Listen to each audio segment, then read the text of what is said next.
রামানন্দ পেলেন গুরুর পদ। সারাদিন তার কাটে জপে তপে। সন্ধ্যাবেলায় ঠাকুরকে ভোজ্য করেন নিবেদন। তারপরে ভাঙে তার উপবাস, যখন অন্তরে পান ঠাকুরের প্রসাদ। সেদিন মন্দিরে উৎসব। রাজা এলেন, রানী এলেন, এলেন পণ্ডিতেরা দূর দূর থেকে। এলেন নানা চিহ্নধারী, নানা সম্প্রদায়ের ভক্তদল। সন্ধ্যাবেলায় স্নান শেষ করে রামানন্দ নৈবেদ্য দিলেন ঠাকুরের পায়ে। প্রসাদ নামল না তার অন্তরে, আহার হলো না সেদিন। এমনই যখন 2 সন্ধ্যা গেল কেটে, হৃদয় রইল শুষ্ক হয়ে। গুরু বললেন মাটিতে ঠেকিয়ে মাথা, ঠাকুর কি অপরাধ করেছি? ঠাকুর বললেন, আমার বাস কি কেবল বৈকুণ্ঠে?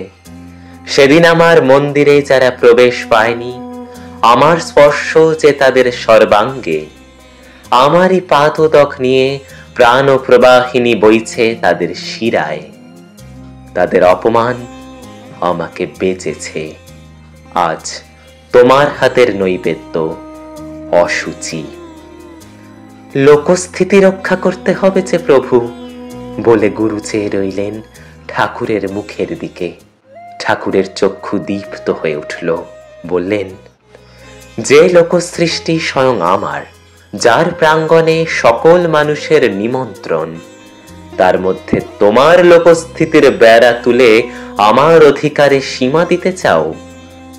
এত বড় স্পর্ধা? রামানন্দ বললেন, প্রভাতেই যাব এই সীমা ছেড়ে, দেব আমার অহংকার দূর করে তোমার বিশ্বলোকে।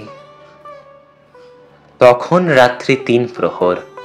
আকাশের তারাগুলি যেন ধ্যানমগ্ন। গুরুর নিদ্রা গেল ভেঙে। শুনতে পেলেন, সময় হয়েছে, ওঠো, প্রতিজ্ঞা পালন করো। রামানন্দ হাত জোর করে বললেন, এখনো রাত্রি গভীর, পথ অন্ধকার, পাখিরা নীরব, প্রভাতের অপেক্ষায় আছি। ঠাকুর বললেন, প্রভাত কি রাত্রির অবসানে? যখনই চিত্ত জেগেছে, শুনেছ বাণী, তখনই এসেছে প্রভাত। যাও তোমার ব্রত পালনে। রামানন্দ বাহির হলেন পথে, একাকী। মাথার উপরে জাগে ধ্রুব তারা। পার হয়ে গেলেন নগর, পার হয়ে গেলেন গ্রাম, নদী তীরে শ্মশান। চণ্ডাল শবদাহে ব্যাপৃত। রামানন্দ 2 হাত বাড়িয়ে তাকে নিলেন বক্ষে। সে ভীত হয়ে বললে, প্রভু আমি চণ্ডাল, নাভা আমার নাম, হেউ আমার বৃত্তি, অপরাধী করবেন না আমাকে। গুরু বললেন, অন্তরে আমি মৃত, অচেতন আমি, তাই তোমাকে দেখতে পাইনি এতকাল। তাই তোমাকেই আমার প্রয়োজন, নইলে হবে না মৃতের সৎকার। চললেন গুরু আগিয়ে। ভোরের পাখি উঠল ডেকে, অরুণালয়ে শুকতারা গেল মিলিয়ে।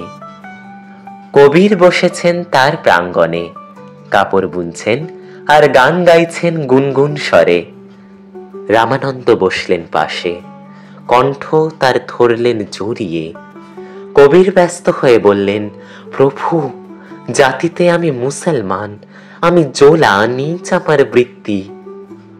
রামানন্দ বললেন, এতদিন তোমার সঙ্গ পাইনি বন্ধু, তাই অন্তরে আমি নগ্ন, চিত্ত আমার ধুলায় মলিন। আজ আমি পরব সূচি বস্ত্র তোমার হাতে, আমার লজ্জা যাবে দূর হয়ে। শিষ্যেরা খুঁজতে খুঁজতে এলো সেখানে। ধিক্কার দিয়ে বললে, এ কি করলেন প্রভু? রামানন্দ বললেন, আমার ঠাকুরকে এতদিন যেখানে হারিয়েছিলুম, আজ তাকে সেখানে পেয়েছি খুঁজে।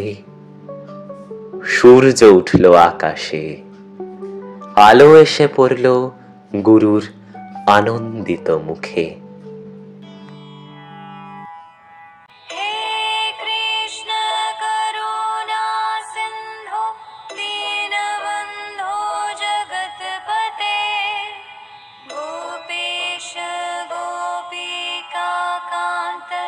राधाकान्त नमस्तुते।